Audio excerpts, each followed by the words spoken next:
Onivia, League of Legends highlights. This is a lot of faith being put into Dundun, and they do lock it in, and... This is way more interesting than Jenna top, I'll tell you that much. Akshan going to be coming in here, throwing boomerangs all over the... Looks like Kwangdong Freecs do have the setup that they require. Dread wanting to make this a 50-50 with the Dredge line comes in. And Dread's going to have to flash, get himself out of the way. That is going to be the first blood going over to Ellen, who ults back towards the Rift Herald. Moonlight Vigil comes down as well, and Ghost is really dead. Unfortunately, Dundun nowhere to go, and he's going to go down as well. It's a double kill for Teddy. A phenomenal start for Kwangdong Freecs. Upside put even more money in his pockets. We could be having a pretty okay. That is going to be a face check that you did not want to go for. Yeah. Welcome to the LCK, Dundun. Yeah. That was not a very friendly situation there, but Kwangdong Freecs going to maximize all of their options. It is going to be the Infernal going down on the bottom side, but Kwangdong Freecs are just going to give so much money to Teddy. Keen trying to do some work here towards the bottom side as well, as Vital throws out some autos, but the Tongue Lash is not going to connect.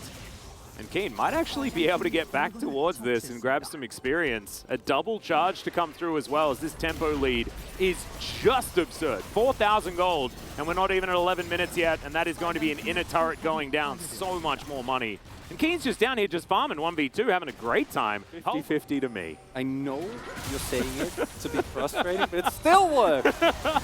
Well, Ellen going to dive on 4 once again. There's the knock up onto the bear as Hoyt's down extraordinarily low. Looking to try and walk this one out. Fiesta desperate to get himself some money, but the stopwatch is too good.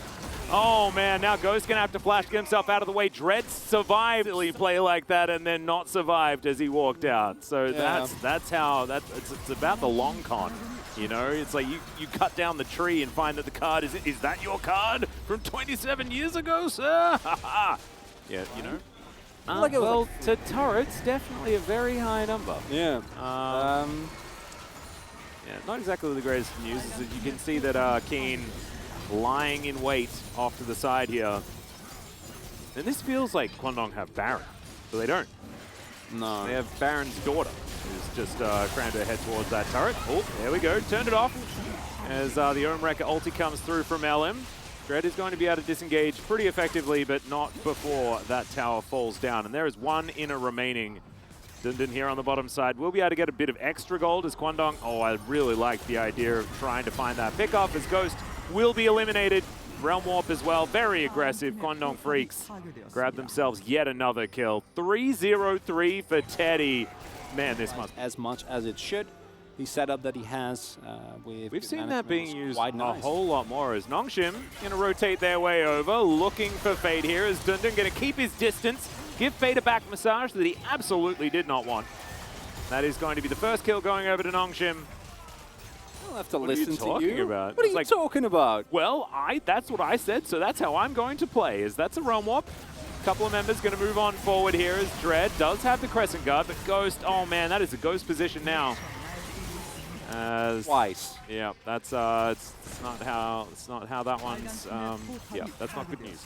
Dundun here towards the top side, gonna Avenger-rang this minion wave and look to grab himself yet another bounty. Will be able to do so. Man, I feel like the archetype of Akshan is really working out here. As he's just... Come on, Atlas! There's a lot of thievery around this map, you know? Mega Death Rocket, not gonna get the steal. Is it just a heist movie, and this is the part of the plan where it seems like the plan is failing? And this is all part of doing larger than it would reasonably be if this was a Gragas top. Yeah. Right? If this wasn't an Akali picked into a Rise that got bullied in the lane right from the get-go. Big old flash forward there from Hoyt, looking for the knock-up onto Dread there, just to make sure that Ghost was going to go down. Nice use of the depth charge, I appreciated that. Prior to the last time that we did see it, is Fiesta into the Shroud, but that doesn't matter to Hoyt. He's got so much other CC, and he'll easily be able to lock down the Akali. Realm Warp immediately. Dread's like, oh dear! Not sure whether I'm going to be able to get away from this one. Let's see whether he can. As the flash forward says, absolutely not. And the Gravitum is there for Teddy as well. He'll grab another kill, and they'll just transition to this Baron very, very comfortably. While George of the Jungle over here is swinging around some dead turrets. Another Super Mega Death Rocket comes in. Ooh, couldn't see the health bar, so that was somewhat exciting until we saw that it was about 3,000. Nothing to worry about there. So Baron very comfortable. That's almost a guarantee. It's Kwangdong Freecs, only a matter of time before this tower goes down.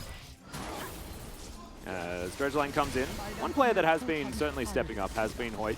His engages have been good, but certainly much easier to win in a situation like this. So we'll have to see a little bit more, but certainly a good sign as the Realm Warp comes down.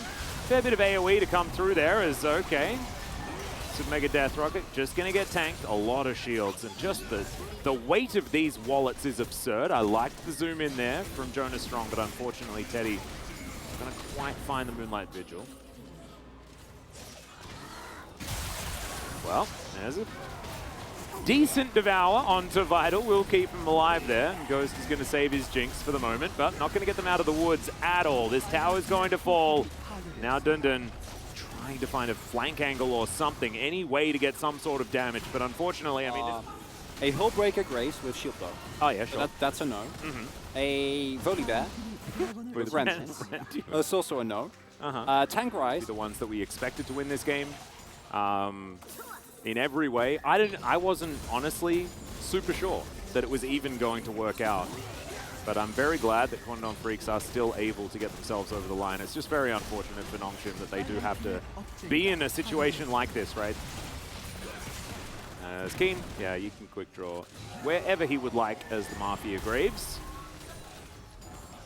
And yeah, one inhibitor remains as they push forward. Another Dredgeline going to connect on to Dread. They should actually rename or respell them Dredgeline. Oh man, that's really difficult to say. Fiesta's going to go down. That is going to be a comfortable Gale Force there from Teddy, as I get to go back into the play-by-play instead of having to answer for that absolutely terrible joke. This last inhibitor will fall down.